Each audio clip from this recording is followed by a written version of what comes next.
네, 한지원 캐스터와 함께 시장 이슈 살펴보겠습니다. 어서 오십시오. 네, 안녕하세요. 오늘은 어떤 이슈입니까? 네, 이제 벌써 2월도 마무리가 되고 곧 봄이 찾아올 것 같습니다. 그런데 OLED 쪽에도 봄이 찾아오는 것 같은데요. 애플이 내년 출시할 예정인 태블릿 PC, 아이패드 프로에 OLED 패널을 적용할 계획이라고 밝혔죠. 이 태블릿 PC는 스마트폰에 비해 물량은 적지만 대당 판매 단가가 높아서 수익성 개선을 견인할 것이란 기대가 나오는 만큼 이 OLED 관련 기업들에게 주목을 해볼 필요가 있어 보여서 가져와 봤습니다. 애플의 아이패드에 OLED 프로를 탑재한다는 건 상당히 희소식인데요. 국내 업체의 개발을 주문했다는 얘기도 있어요. 네, 맞습니다. 앞서 말씀드린 대로 내년 출시 예정인 태블릿 PC, 아이패드 프로에 OLED 패널을 적용할 계획이죠. 아이패드는 연 7만 대 이상 팔리는 애플의 주력 제품 중 하나인데요. 애플은 BOE를 제외하고 삼성 디스플레이와 LG 디스플레이에 아이패드용 두 가지 모델의 패널 개발을 주문한 것으로 알려졌습니다. 소재 및 부품 납품은 빠르면 올해 9월부터 시작될 전망인데요.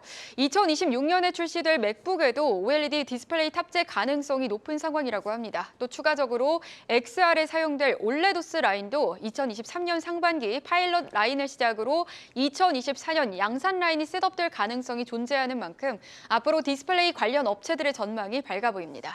네, 한 해 7천만 대 팔리는 아이패드 프로에 OLED가 탑재된다면 희소식이긴 한데 문제는 중국의 이 OLED 생산 능력이 올해나 내년쯤 우리나라를 추월한다고요? 네, 그렇습니다. 현재 디스플레이 시장은 지난해 기준 150조 원 규모로 LCD가 54%, OLED가 36%로 양분하고 있는데요. 시장 조사 업체 옴디아에 따르면 OLED와 마이크로 LED 등 차세대 디스플레이 매출은 연평균 9% 정도 증가하면서 오는 2029년에는 전체 디스플레이 매출의 40% 이상을 차지할 전망이라고 합니다. OLED 점유율이 LCD를 점점 따라잡는 추세인데요.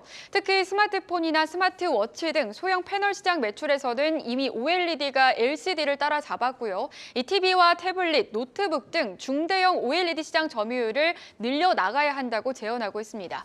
여기에서 관건은 가격 경쟁력인데요. 작년 4분기 55인치 TV용 패널 가격은 LCD가 89달러 그리고 OLED가 430달러로 아직 OLED 패널이 5배가량 비쌉니다. 따라서 OLED가 LCD 수준으로 가격 경쟁력을 높이고 고급 가전과 첨단 IT 등에서 적용 분야를 확장하는 것이 과제로 꼽히고 있습니다. 또 앞서 말씀해 주셨던 대로 현재 LCD에 이어서 OLED까지 중국의 세계 1위 주도권을 빼앗길 수 있다는 우려가 확산되고 있죠. 한국 기업이 아직은 OLED 시장의 주도권을 잡고 있지만 중국이 매섭게 추격해 오고 있는데요.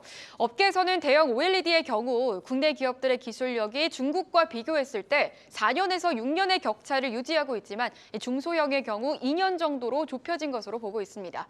그런 만큼 OLED의 사용처를 확장하는 일명 확장형 OLED 전략을 중심으로 초격차를 도모해야 한다는 지적이 나오고 있습니다.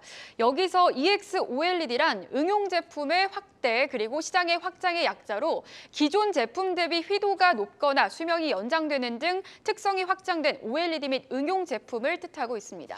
네, 그렇다면 이 확장형 OLED 전략으로 기업들은 어떤 제품을 내놓을 예정인가요?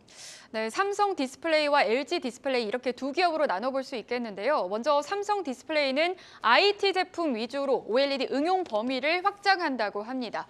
이 코로나19 팬데믹 이전에는 업무 시간의 95%를 사무실에서 보냈지만 이제는 재택근무가 합쳐진 하이브리드 형태가 82% 이상이죠. 집에서 보내는 시간이 코로나19 이전 대비 2시간 이상 늘었다고 하는데요. 이 때문에 언제 어디서나 디스플레이를 활용한 개인화된 모빌리티 제품을 구현하는 게 중요하다고 강조하고 있습니다.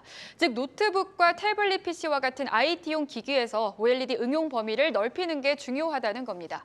또 LG 디스플레이의 경우 사무실이나 오프라인 매장, 교통수단 등에서 공간 활용도가 높은 투명 OLED 공급을 확대하겠다고 밝혔는데요. 이 투명 OLED의 투명도를 개선하고 기존 55인치 중심에서 사이즈도 다변화할 계획이라고 합니다. 이 회사는 유리창과 디스플레이 기능을 동시에 제공할 수 있는 투명 OLED를 차세대 먹거리로 내세우고 있는데요. LG 디스플레이 제품 투명도는 40%인데 조만간 45%로 제품이 나올 예정이고 또 55인치 외에 30인치 사이즈를 올해 출시하고 연말에는 70인치대도 나올 것으로 예상되고 있습니다. 네, 이 중에서 LG 디스플레이는 최근에 긍정적인 리포트가 좀 나온 걸로 기억하는데요. 주가 흐름은 어땠습니까? 네, 방송에서도 몇 번 언급이 됐었지만 올해 들어서 LG 디스플레이의 주가가 30% 넘게 뛰면서 상승세를 타고 있습니다.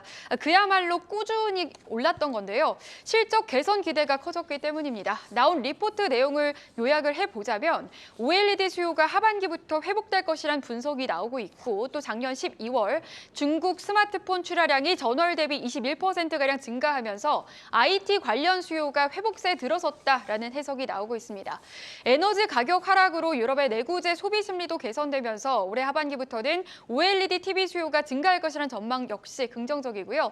그리고 차량용 프리미엄 디스플레이 시장도 성장세를 나타내고 있다라는 점도 눈여겨볼 만한데요. 이 전기차와 자율주행 등 전장 기술이 고도화하면서 다양한 정보를 제공할 수 있는 차량용 디스플레이 수요가 증가하고 있기 때문입니다. 지난해 LG 디스플레이의 자동차 패널 수주 잔액은 전년 대비 60% 증가한 1조 6천억 원을 기록하며 큰 폭으로 늘었는데요. 이 LG 디스플레이 자동차 부문의 매출을 살펴보시면 올해를 기점으로 더욱 가파른 상승세를 보이고 있고요. 2025년까지는 약 3조 5천억 원으로 증가할 것이라고 전망되고 있습니다. 네, 국내 디스플레이 업계에 봄이 오는 것 같습니다. 이 관련 수혜주는 어떤 것들이 있습니까? 네, 관련 수혜 업체로는 OLED에 들어가는 소재 부품 기업들이죠. 이렇게 크게 5가지 종목으로 나눠볼 수가 있겠는데요.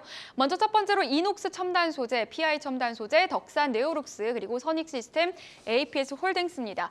이 중 특히나 APS 홀딩스의 경우 지난주였죠. 지자체와 방송사로부터 수주를 받아서 조형물이나 무대 장치로 투명 LED 디스플레이를 설치했다고 밝힌 바 있습니다. 그럼 오늘 주가 흐름도 함께 짚어볼까요? OLED 관련주 가운데 KPS가 가장 강합니다. 현재 4% 넘게 상승 탄력 받아가고 있고요. 나노신 소재가 2.5%의 상승, 이녹스 역시 2% 가까이 오르면서 25,950원 선에서 거래되고 있습니다. 네, 오늘 약세장에서도 선전하고 있군요. 잘 들었습니다. 한지원 캐스터.